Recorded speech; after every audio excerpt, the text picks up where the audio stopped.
Kamarites, uwi na naman kami sa bundok kasi yung baboy namin dalawa na lang nandito sa bininta na namin,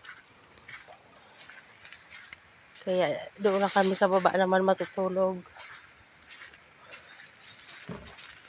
Laging maulan dito mga kamarites, medyo huminto ngayon, maya naman yan, grabe na naman ang ulan, parang bagyo kung umulan. Ano, tingnan nyo ang sapa dito mga kamarites, oh. Para na laging bagyo. Ayan, oh.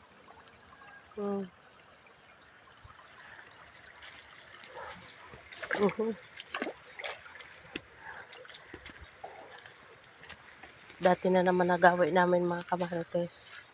Pagka tuwing hapon, bababa na naman pagka umaga. Pupunta na naman dito. Kasi nagpapatrabaho yung anak ko.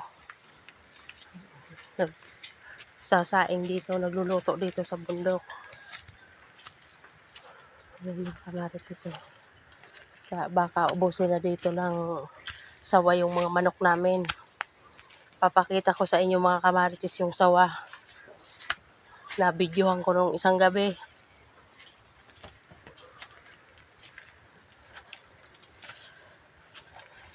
Kaso hindi masyadong nakita kasi ako nagbibideo.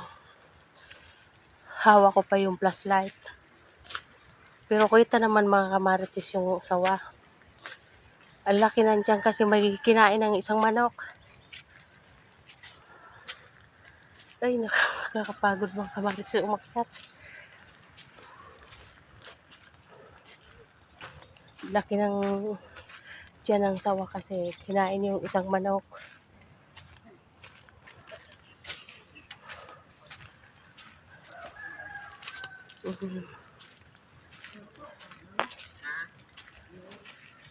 Kaya tuwing hapon na naman, pauwi na kami.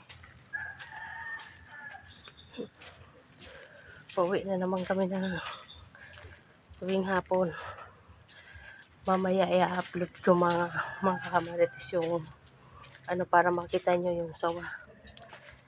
Baka ubusin na ng manok yung sawa, ng sawa yung manok.